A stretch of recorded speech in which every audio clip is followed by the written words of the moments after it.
Hey, welcome back, everybody, to the Rad Dad podcast. Happy belated Father's Day to all the dads out there. Today we have a great guest, good friend of mine, Allen Wright. He's a senior enterprise executive as well as an entrepreneur and a dad of two. He's got one about a year and a half, and the other is under 4 months. Yeah, right at 4 months. So, newborn, we're talking about a whole bunch of different topics that we usually talk about on the podcast, but we wanted to talk a little bit more about mental health. Yeah. And men taking care of that. So, Alan, go ahead and introduce yourself, cover anything I didn't cover. Yeah, Jonathan, appreciate it. I'm glad to be here. As you mentioned, two kids, two under two, so I'm in the absolute gauntlet at a phase in my life where we're just kind of keeping these things alive. But it's been an absolute blast. Happily married for almost 10 years now. So we waited a little bit to have kids, but it's been an awesome experience and happy to be here and happy to dive into this with you.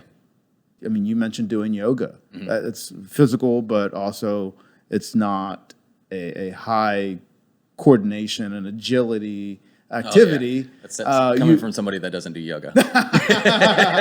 Well, I mean, I'm not sprinting or I'm not jumping. I don't have a ball or a puck to look at. Yeah. And yes, yoga is difficult. I've done it several times. I have to do hot yoga because I am not flexible naturally. So I need that heat to get me flexible.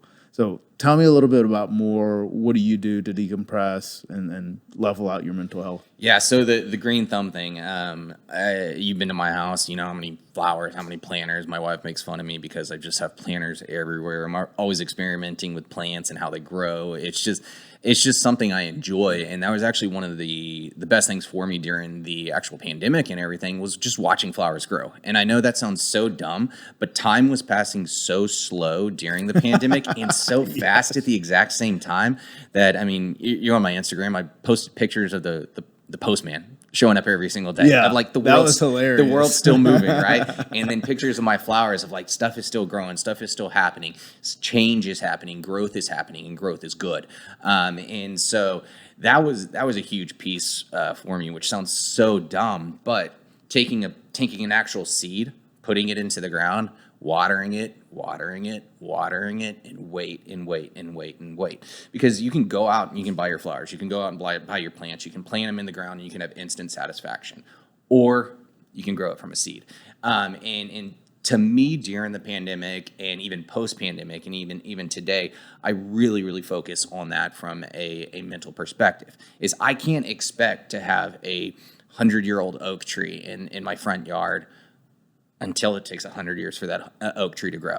And to me, it's really getting down to that very minute piece of the seed and getting it into the ground and watering it and taking the time, seeing the sprout, getting that plant actually growing, and then getting to see the flower and getting to see the actual result of it.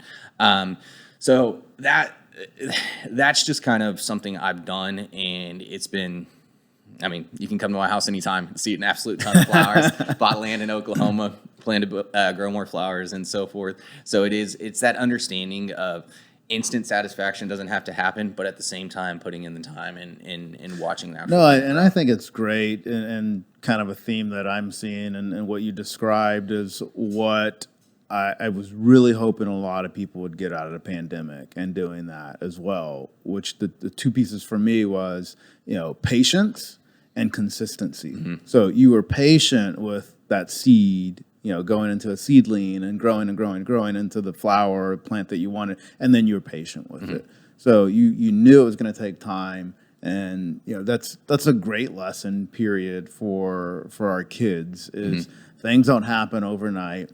I know I have very stern conversations with Christian about this with ice hockey or anything else that he's tackling. Like, hey, you're not going to be great at it from day one. You shouldn't be. And if you're good at something day one, it's probably not that hard to do. Right? Oh, no, absolutely. I mean, I think a lot of people that watch the podcast and know me, I learned how to ice skate 9 months ago, and I'm playing in an ice hockey tournament this weekend. And there was a comment that Christian's mom made after he got done with the practice. It was about his performance during that practice and how she feels he just doesn't have the drive for it. And he's he's a complex kid. He needs a lot of attention, but he's 8 still at the end of the day. So I think usually when kids get driven and obsessed, it's 10 years old. Is when I remember me being 10 years old, and that's when it clicked for me with baseball. But she made a comment about, me being a natural athlete and, her working really hard, and how did that not mesh with our kid? And I sat there and I thought, I'm a little offended that you called me a natural athlete. And she was like, why are you offended? I was like, because you ignored all the work that I did before to get me to where I'm at now to be a natural athlete. Like, yes, I've learned ice hockey in 9 months, and now I'm playing in a tournament and it's fun. But I think she ignored that consistency of being that 10-year-old that would wake up at 6 o'clock on a Saturday and go take batting practice, get your reps and then in. field and get my reps in. So it's that 10,000 hour rule that Malcolm Gladwell talks about.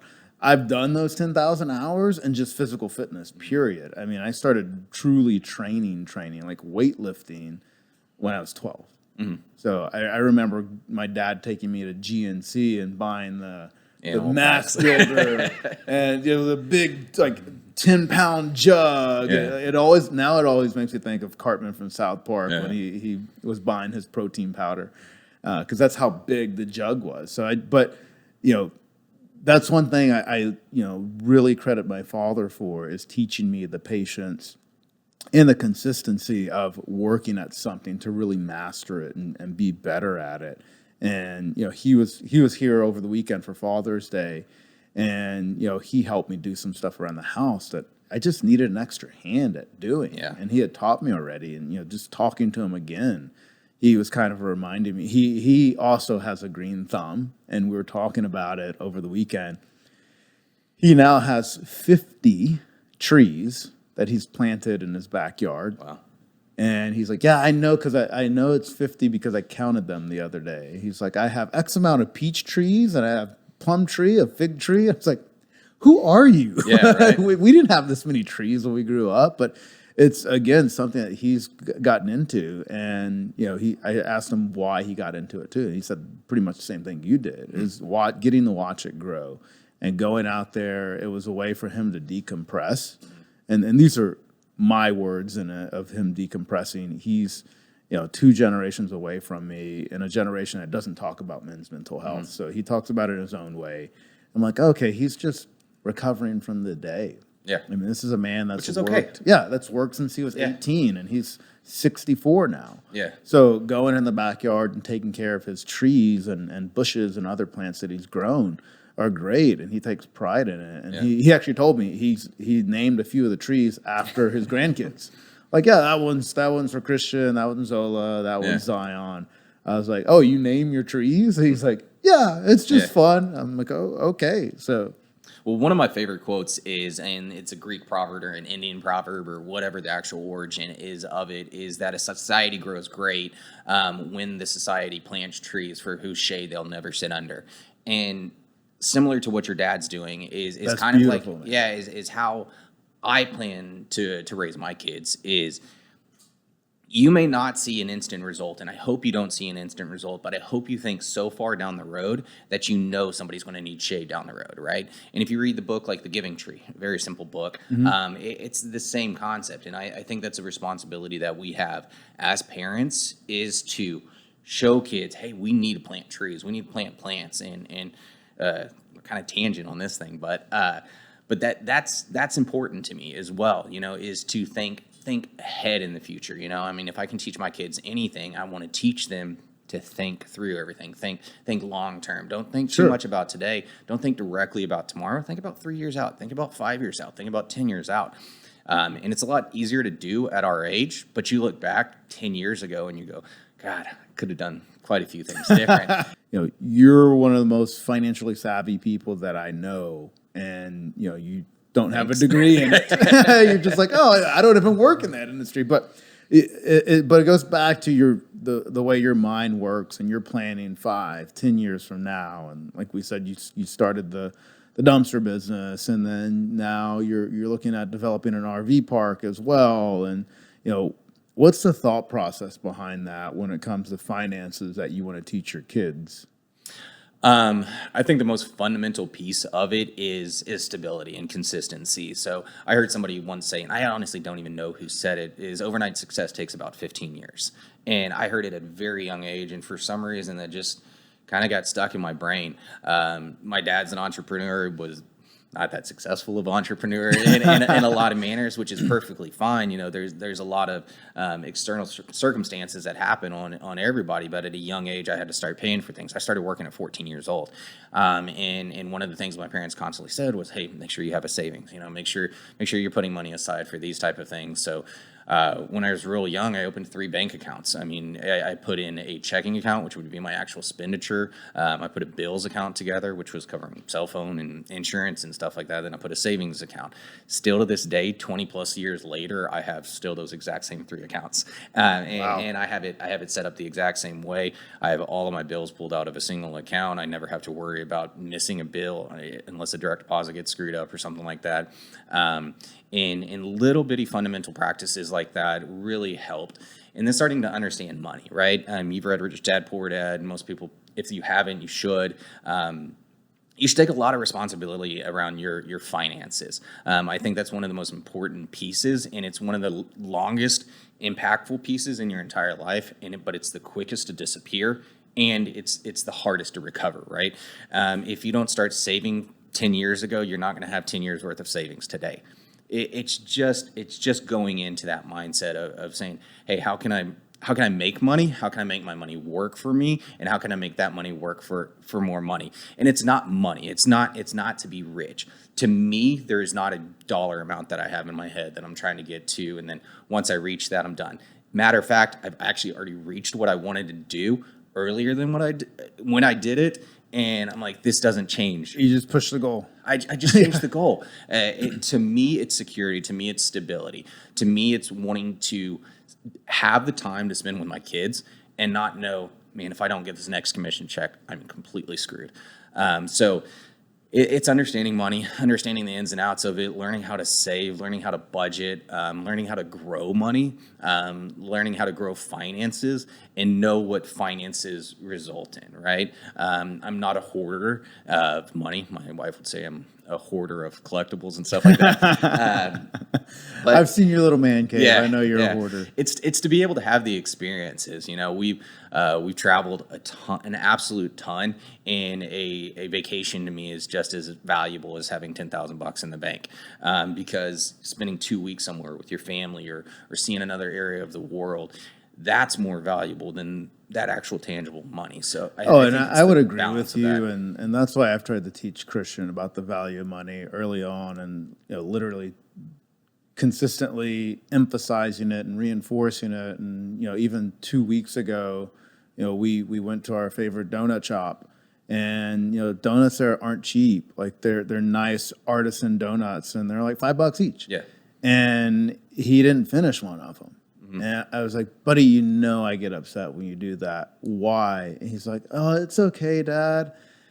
I took $5 out of my pocket and I tossed it in the trash. And I said, that's literally what you're doing. Mm-hmm. He goes, what? I was like, yeah, that donut cost $5. You just took $5 out of my pocket and threw it in the trash.